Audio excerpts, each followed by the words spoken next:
Sure to recite to Gulma Dads please open line every mid-autumn festival, but she never truly believed the stories were real. All Thien thought was disconnected.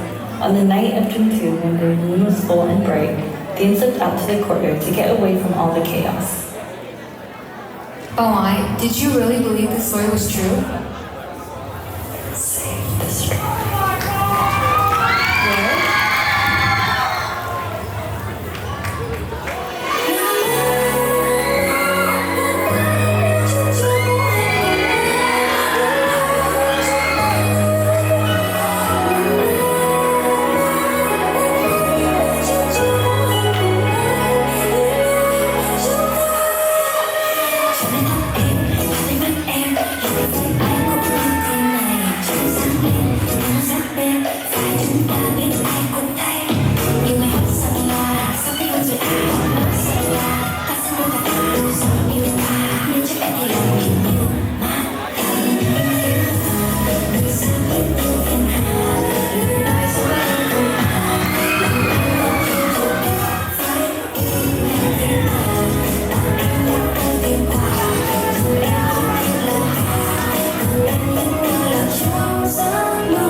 Con là ai?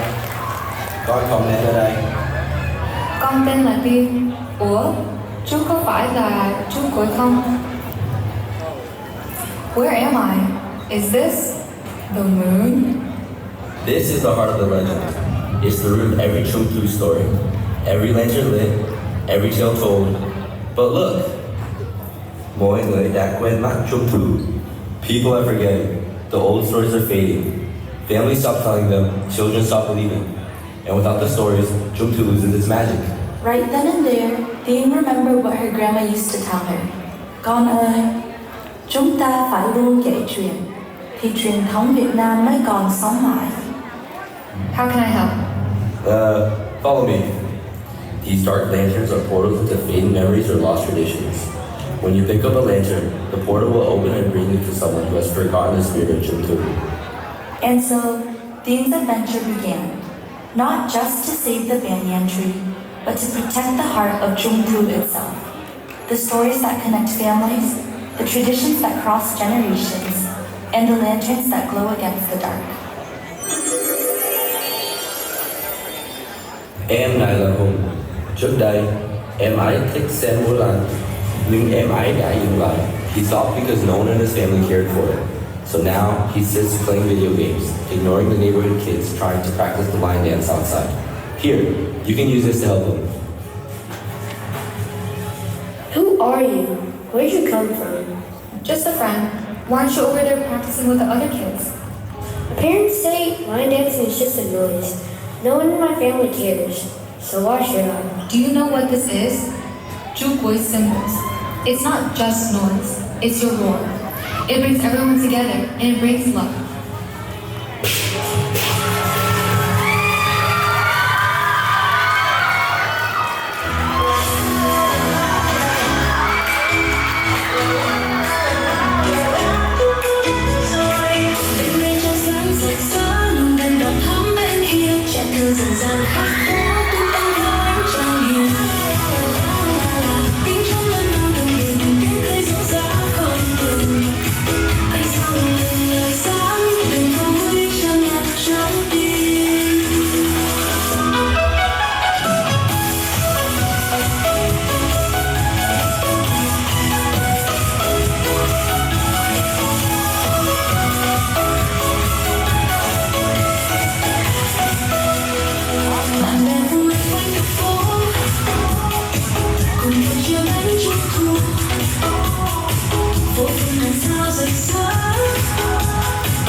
Tốt lắm Thiên, có anh đã nhắc em ấy nhớ đến thiên thần Trung Thu.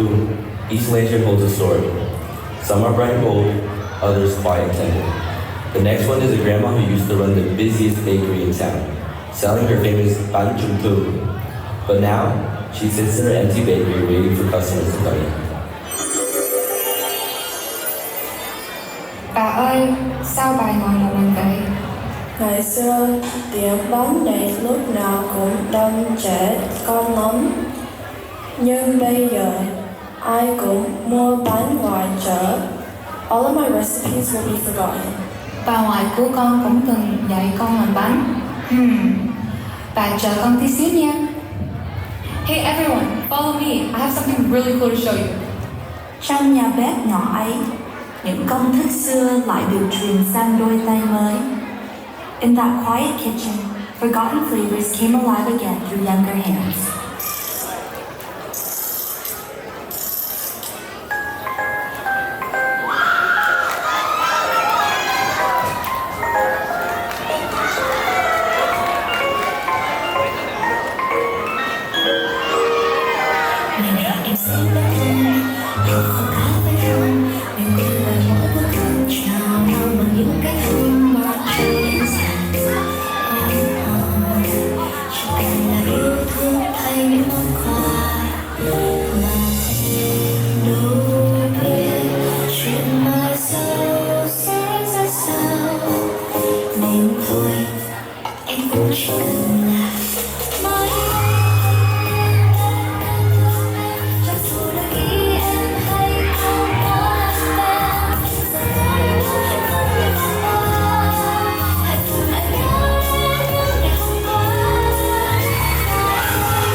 mooncakes, stories, lanterns, it's all the same, isn't it? They're pieces of the same light.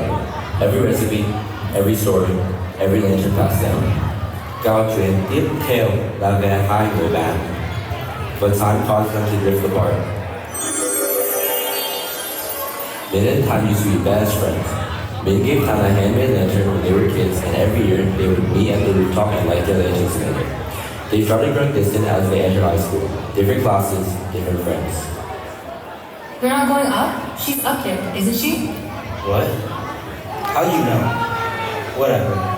Well, it's too late. This is just junk now. I gave it to Tom for the Mid-Autumn Youth Festival when we were younger. I thought it would remind her that she's never alone when we leave. But now, we don't even talk. No, it's not just paper and sticks. It's the light we share when the days get darker. A promise that we're still part of each other's story. If you really want to keep the tradition alive, you don't leave the lantern behind. Go bring it back to her. Min, I thought you'd forgotten. We're not kids anymore. But maybe we can still find our way back.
Another light rekindled.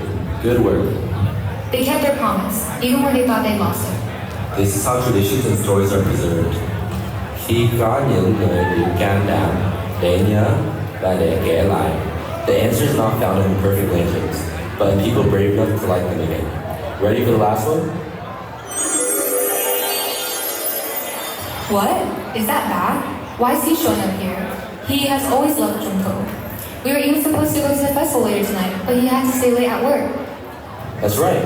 Growing up, your dad loved to go to the Trung Thu festival, but now work seems to come first. Here, give this to your dad. Within this shovel lies an ancient tower, enough to carry him through the day. Này Phương, tối nay anh không đi hội chợ với con gái nhỏ của anh sao? Anh bảo con gái có thể đi sang năm, còn nhiều việc phải làm lắm. The harvest should never steal the festival from those who keep it alive.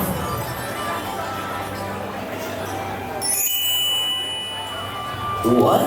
How did that happen? The spirit of Trung Thu gives us a gift tonight. Bây giờ chúng ta có thể về nhà sớm. Let's go home to celebrate Trung Thu with our families.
Deal, con đã làm được rồi. Each lantern you lit wasn't just a memory saved. It was a promise renewed. Trung Thu has been saved. So, that's it? It's time for me to go back? Yes, but remember, the real journey isn't here in Ban Yen Sky. It's out there, in every story you choose to share, every lantern you choose to light. Mang theo những kỷ niệm này về. Share them, because this is how traditions live on. When someone is brave enough to remember, to tell the stories, and to keep the light burning bright. Tiền, sorry Bowsley, Marvin Shirley, con còn muốn đi Quỳnh Trần không? Of course, Dad. That's all I want.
instead, I found something.